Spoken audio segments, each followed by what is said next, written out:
Hola, bienvenidos a este curso del SLAN sobre enfermedad cardiovascular y riñón.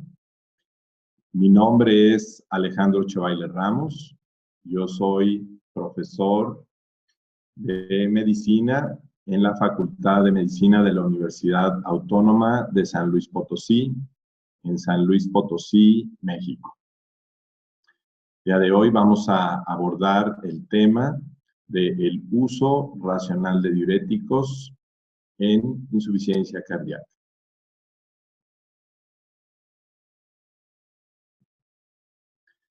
Como ustedes saben, uno de los componentes principales de la insuficiencia cardíaca es la retención de sodio y agua que genera el edema que presentan nuestros pacientes.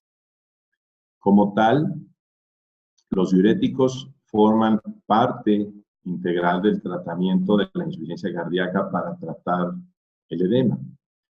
Es muy importante conocer los diferentes tipos de diuréticos que tenemos disponibles en la clínica y el empleo adecuado de los mismos. En esta presentación revisaremos de manera breve el manejo intrarrenal del sodio, los mecanismos de acción de los diuréticos, sus indicaciones y los efectos secundarios. En esta diapositiva les muestro cuáles son los mecanismos principales que se presentan en la insuficiencia cardíaca y que conducen a la activación, a la respuesta neuroendocrina que ocasiona la retención de sodio y agua por el riñón. Fundamentalmente en estados de insuficiencia cardíaca de bajo gasto o de alto gasto por disminución de las resistencias vasculares sistémicas, ambos conducen a una disminución del volumen circulatorio efectivo y esto inicia de manera refleja la activación del sistema nervioso simpático, del sistema renina-angiotensina-aldosterona, así como la liberación no osmótica de vasopresina. La acción concertada de estos tres sistemas modifican la hemodinámica renal, conduciendo a la retención renal de sodio y agua.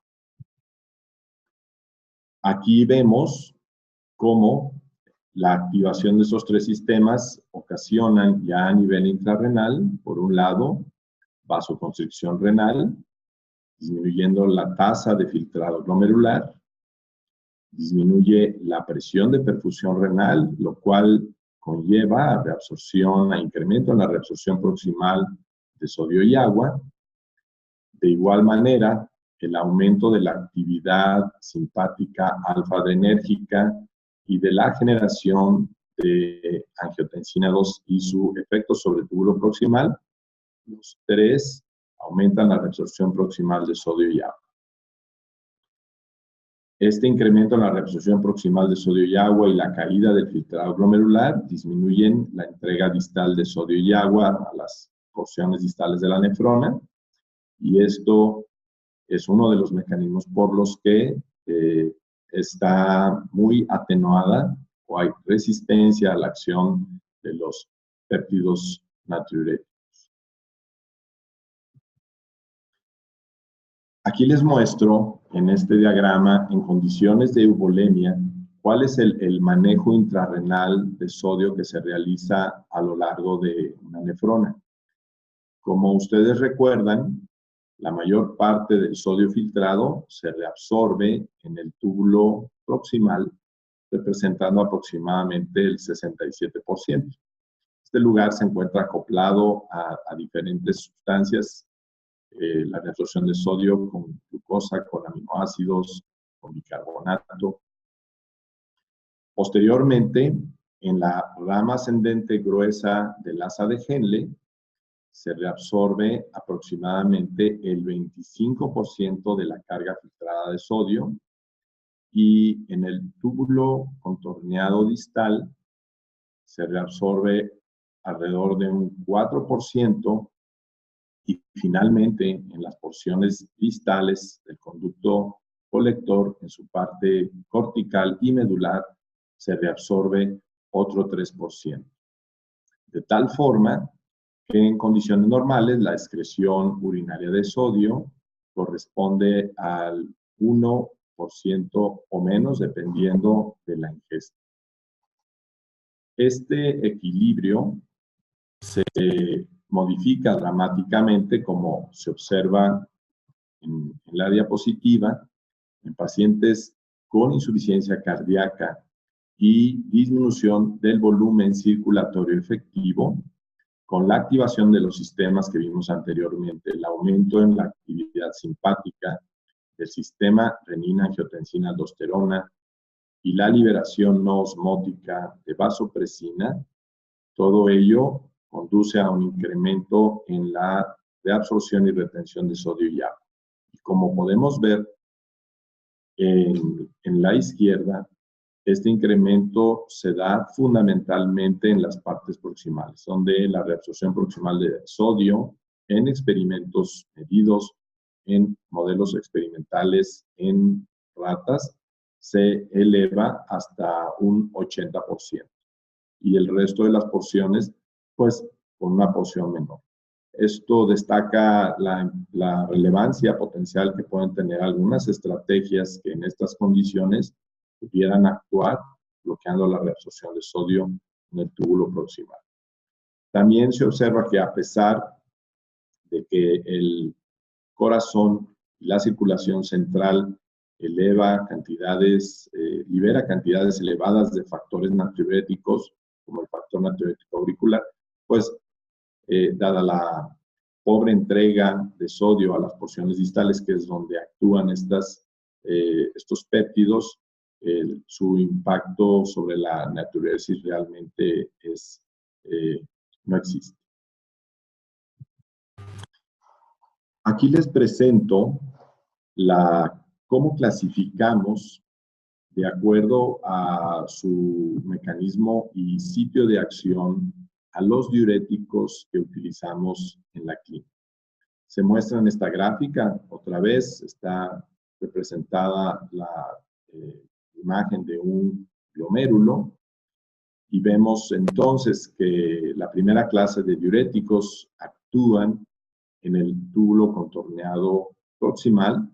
Aquí se encuentran los inhibidores de anhidrasa carbónica, representados fundamentalmente por la cetazolamida.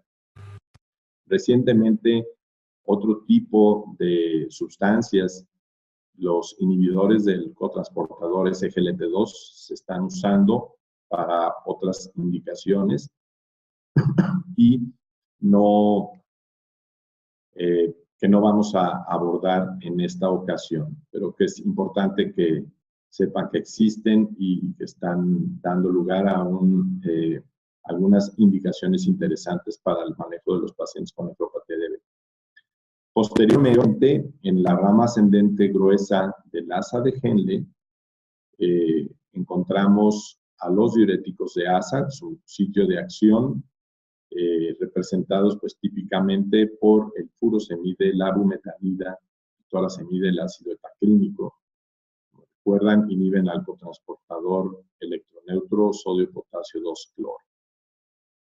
Siguiendo el camino de la nefrona, en el túbulo contorneado distal, se encuentran los inhibidores del cotransportador sodio-cloro, y aquí son las tiacidas. Sus representantes más conocidos están la hidroclorotiacida, la metolazona, la clortalidona y la indapamida. Y finalmente, en las porciones más distales, en el túbulo colector cortical y medular, encontramos a los diuréticos ahorradores de potasio. Aquí hay dos tipos. Por un lado, las drogas que bloquean al canal epitelial de sodio o ENaC, representados por el amiloride y el treanterene. Y por otro lado, los antagonistas del receptor de mineralocorticoides, particularmente de la aldosterona. Y aquí las dos drogas con las que contamos en la clínica son la espironolactona, que es el representante tradicional de este grupo, y más reciente la eplerenona. Algo que es muy importante recordar es cómo llegan estos agentes a su sitio de acción. Y para el caso de los inhibidores de anhidrasa carbónica, las tiazidas y los diuréticos de asa, como son sustancias o aniones que se unen fuertemente a proteínas, viajan unidos a proteínas por el plasma y no están disponibles para filtrarse libremente a través de la membrana glomerular.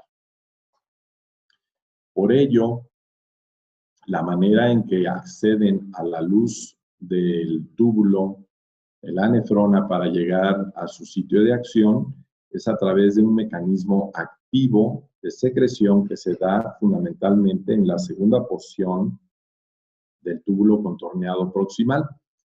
Y utilizan este sistema de transportadores de aniones orgánicos, que aquí se representan en la gráfica a la derecha, sobre todo el tipo 1 y en alguna medida el tipo 3. Es importante recordar que los sustratos naturales de estos transportadores orgánicos, entre ellos se encuentran algunas toxinas urémicas que se acumulan en pacientes con enfermedad renal crónica y que pueden ser en parte responsables de la resistencia a la acción de los diuréticos al impedir o competir con el transporte de los diuréticos a la luz del tubo. También, una vez que los diuréticos se encuentran en la luz del túbulo renal, si el paciente presenta alguna enfermedad con una gran cantidad de proteinuria, pues potencialmente pueden unirse nuevamente a las proteínas, fundamentalmente a la albúmina en la luz del túbulo, sin dejarlo libre para interactuar e ir a inhibir el cotransportador correspondiente, y es uno de los mecanismos de resistencia a la acción de los diuréticos que se presentan en pacientes con proteinuria importante. Bueno, empezamos entonces con los diuréticos que actúan a nivel del túbulo contorneado proximal, de los que usamos en la clínica. Están los inhibidores de la anhidrasa carbónica, su representante típico es la acetazolamida, y en la gráfica a la izquierda se muestra su mecanismo de acción. Si ustedes recuerdan, el bicarbonato de sodio, que es filtrado libremente en el glomérulo, al llegar al túbulo contorneado proximal, por la acción de la anhidrasa carbónica, hay dos isoformas, la que se expresa en el orden cepillo y la que se expresa dentro de la célula del túbulo contorneado proximal. Su acción fundamentalmente va a ser en catalizar la síntesis de ácido carbónico a partir de CO2 y agua. Va a liberar, al disociarse, una molécula de bicarbonato y un hidrogenión. Este hidrogenión, a través del intercambiador sodio-hidrógeno, el tipo 3, que se expresa en la luz del túbulo, es secretado a la luz del túbulo renal en intercambio por la reabsorción de sodio. Ese hidrogenión secretado se combina con el bicarbonato para formar CO2 y agua. Bueno, pues estos diuréticos, su mecanismo de acción es bloquear esta reabsorción, impiden entonces la reabsorción del bicarbonato, el cual se elimina a través de la orina.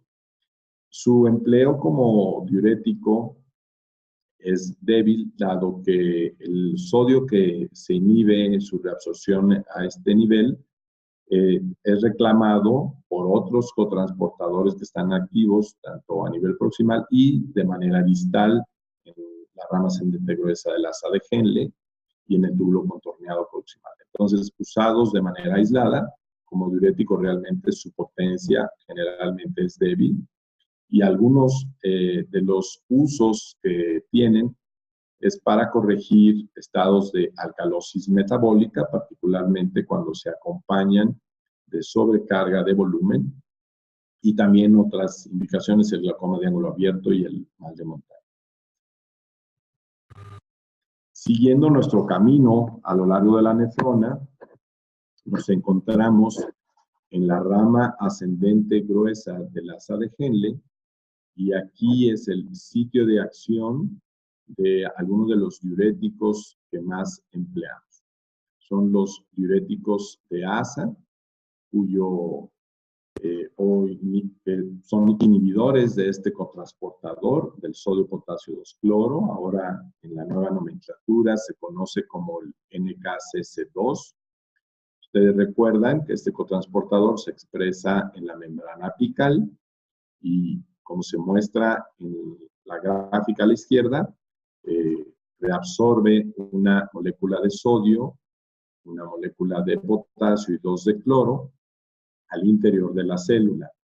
El potasio se recicla a la luz del túbulo a través de un canal apical de potasio, el ROMK, y el sodio se extrae de la célula a través de la sodio-potasio ATPasa, que se encuentra en la membrana vasolateral, y el cloro sale a través de un canal vasolateral también de cloro, y de esta forma el reciclaje del potasio a la luz del túbulo lo hace positivo con respecto al interior de la célula, y este gradiente eléctrico favorable para la reabsorción por vía paracelular de cationes del mismo sodio, que en buena medida se reabsorbe por vía paracelular, y de algunos cationes divalentes, fundamentalmente magnesio y calcio.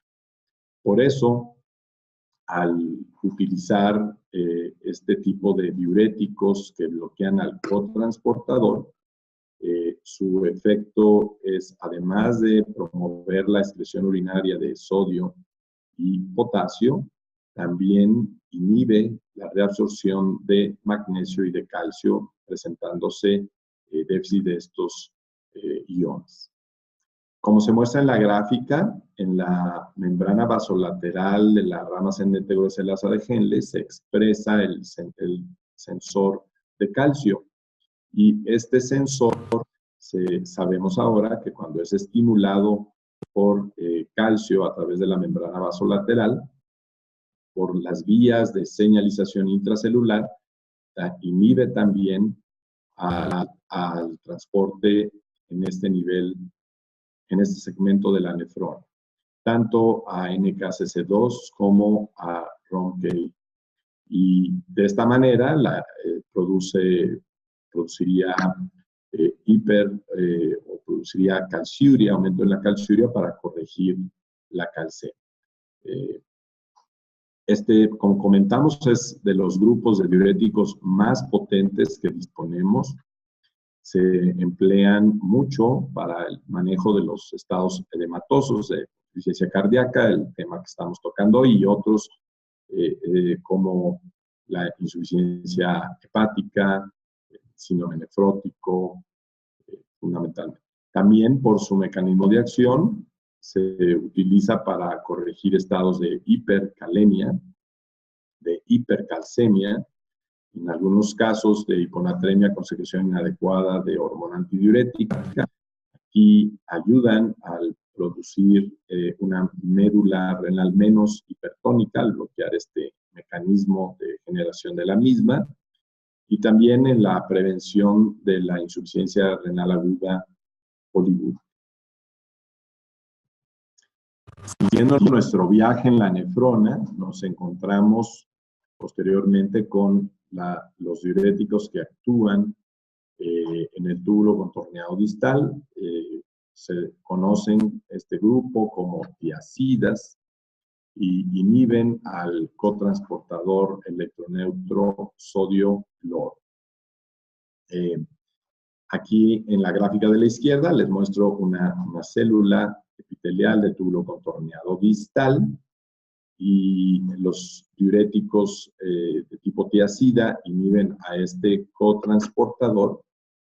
Y hay que comentar que además producen un aumento en la reabsorción de calcio.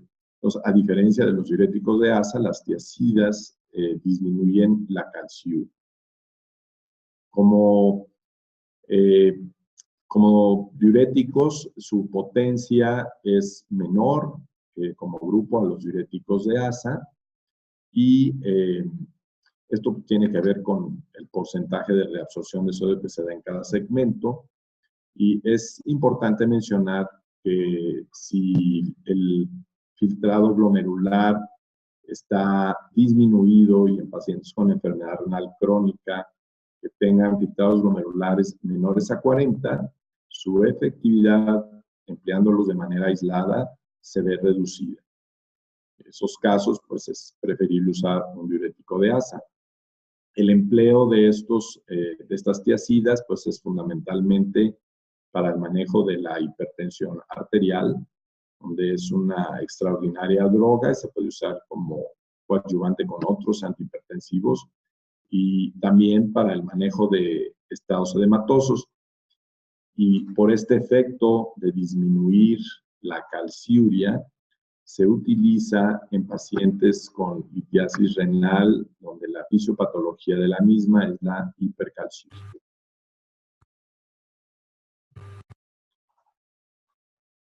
Algo que hemos aprendido en las últimas 2 décadas es sobre los mecanismos que regulan la expresión y la actividad de todos estos cotransportadores.